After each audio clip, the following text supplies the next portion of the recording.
Okay, picture this if you can. It's June 12th, 2025. We're at the Wilshire Federal Building in Los Angeles. Right. And right in the middle of a federal press conference, you see a U.S. senator being physically removed, shoved down, handcuffed by federal agents. It's quite a scene. Yeah, absolutely extraordinary. Seeing a sitting senator treated like that publicly with officials and press right there watching, it's just, well, startling. Exactly. And that really striking image, that's the heart of our deep dive today. We're looking into this intense clash. It involves Senator Alex Padilla, the Department of Homeland Security federal agents. And it's all playing out with this background of heightened immigration enforcement and some really big questions about federal power being asked right there in L.A. We've got sources here, and they paint, frankly, two very different pictures of what actually went down. Very different. And they definitely connect this single incident to these much larger ongoing political fights, legal battles too. Right. So our goal here is to kind of unpack all of that. We want to understand the incident itself, obviously, look at the immediate reactions, which, as you said, are wildly different. Yeah. And then sort of connect the dots, right? Link this moment to those broader tensions over immigration, over federal authority that the source material really brings to the surface. Okay, so let's start by setting that scene. Los Angeles, June 12th, the Wilshire Federal Building. Right. You've got DHS Secretary Kristi Noem. She's holding a press conference. The topic, an update on recent federal immigration enforcement, ICE operations specifically. And those operations, the sources tell us, had already caused protests in the city, so tensions were kind of high already. Definitely seems that way. And Senator Alex Padilla, he's also in the building at the same time. Yeah, but not initially for the press conference, right? The sources say he was actually there for a totally separate, previously scheduled meeting. That's right, with other federal officials, including, interestingly, General Gregory Guillot, who heads U.S. Northern Command. Which is significant, given Northcom's role in domestic security. So that meeting itself might tie into the whole federal deployment issue simmering in L.A. Good point. But Padilla also decides to go into Secretary Noem's press conference. And this is where, his background really matters. The sources make a point of highlighting this. Yeah, he's the top Democrat on the Senate Judiciary's Immigration Subcommittee. Right.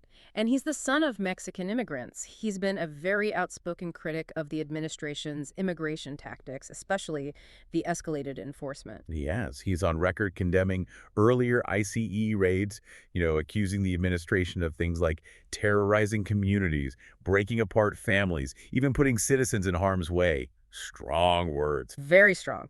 So when he goes to this press conference, according to his side of the story and these sources, it wasn't just like a random impulse. No, he says his office had been trying to get answers from DHS about these specific LA operations, about the National Guard being sent in, the Marines too. And they weren't getting much back. Little to no information is the quote used. So he saw showing up, trying to ask a question as part of his job. His constitutional duty, he called it, to conduct oversight of the Department of Homeland Security. He wanted answers publicly, it seems, on the record. Which brings us right to that moment of confrontation. Secretary Noem is speaking. And some descriptions of the sources say her remarks were pretty pointed. Yeah, apparently including a line about needing to liberate the city of Los Angeles from its socialist leadership through increased operations. Wow. Okay. And then Padilla interrupts. He does, loudly, according to the accounts. I'm Senator Alex Padilla. I have questions for the secretary. And that's the flashpoint. Yeah. Because immediately the sources say Secret Service agents, part of Noem's security detail, move in. Yep. He's grabbed by the jacket, apparently, shoved out of the room. And then taken down, forced to the ground by a mix of FBI and Secret Service agents. Restrained right there on the floor, handcuffed, face down. The sources even quote him protesting, saying hands off, and apparently mentioning that he couldn't physically lie flat and keep his hands behind his back at the same time. And there's that detail, too, about an FBI agent reportedly blocking a staffer's phone camera, telling them to stop recording. Yeah, just a really intense, chaotic scene described there. And right after it happens, you get these two completely conflicting narratives emerging. Almost instantly. Padilla himself, he was released pretty quickly. No formal arrest, no charges filed. And he holds his own press conference not long after. Visibly emotional, the reports say. And his story is consistent. He was there peacefully just trying to ask a question in his official capacity. Right. And then was almost immediately forcibly removed forced to the ground, and handcuffed. He made sure to emphasize, I was not arrested. I was not detained. And then he drew that comparison, which was pretty Yes, powerful. it was. He said, if this is how this administration responds to a senator with a question, I can only imagine what they're doing to farm workers, to cooks, to day laborers. Hmm. Urging people to keep protesting peacefully, vowing to hold the administration accountable. Okay, but then you have the administration's take. Totally different. Coming from DHS, the FBI, the White House. Yeah, Tricia McLaughlin from DHS basically called it disrespectful political theater. Right.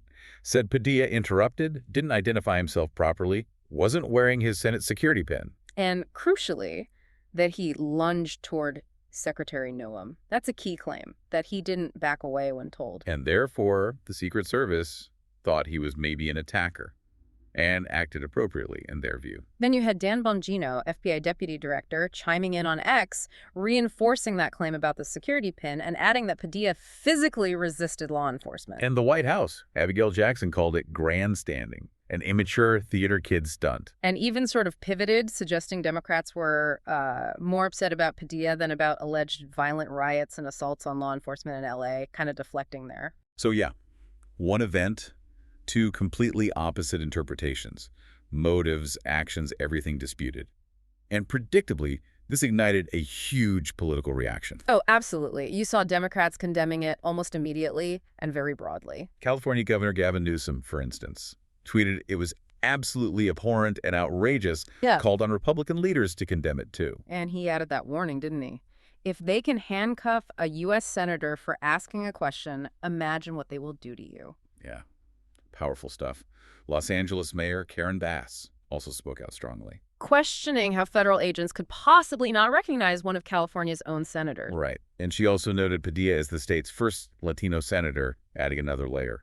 And she pushed back hard on Noam, calling L.A. a war zone. You had lots of others weighing in, too. Schumer, Schiff demanding answers.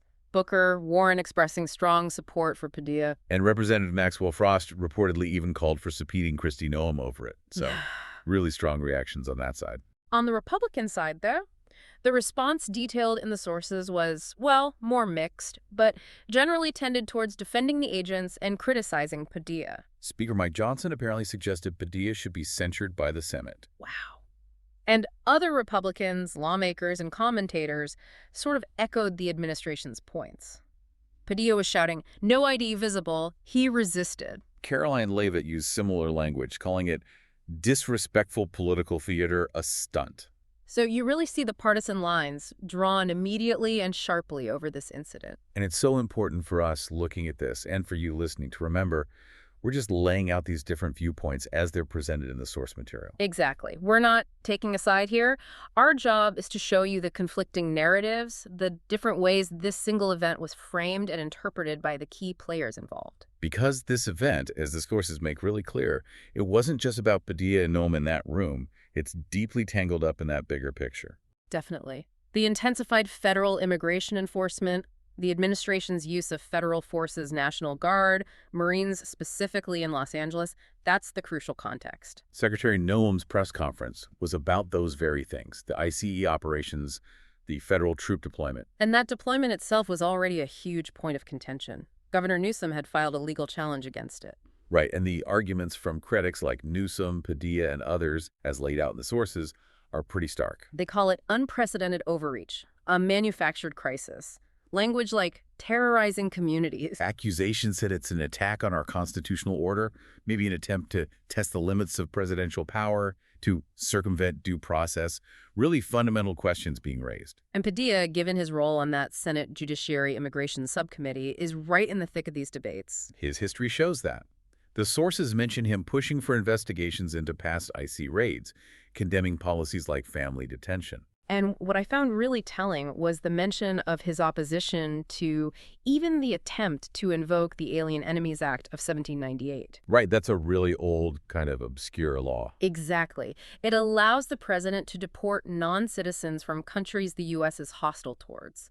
Bringing that up shows just how deep the historical and legal tensions run here. It's not just about current policy fights.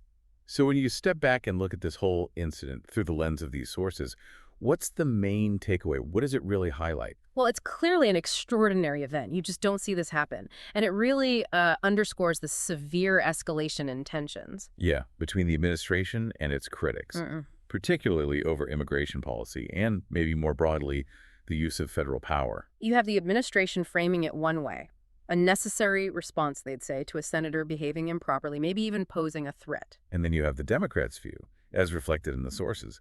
This is an alarming affront to democracy, a worrying sign maybe of authoritarian tendencies. Just completely different interpretations of the same few minutes of interaction. And the immediate impact, noted right there in the material, was these intensified calls for congressional oversight. And the sense that this is definitely going to pour more fuel on the fire of those ongoing legal and political fights about federal power, military deployment domestically, immigration enforcement, Oh, all of it. so wrapping it up, you've got this dramatic physical removal of a U.S. senator. You have these starkly contrasting stories about what happened and why. And it all fits into these larger, really contentious battles over immigration, federal authority, and the relationship between different levels of government. The source material kind of leaves us hanging with this thought, which is worth considering. The full implications of this event on the upcoming political landscape and the national discourse on civil liberties remain to be fully seen. Yeah, and that's really the question to ponder, isn't it? What does an incident like this, described in such opposing ways by the parties involved, actually suggest about the state of play between, say, Congress and the executive branch, or federal and state authorities? And maybe even more fundamentally, how do you think about that balance? The balance between security, order, and individual civil liberties, especially when political tensions are running this high. Definitely a lot to mull over, based on what we've seen in these sources today.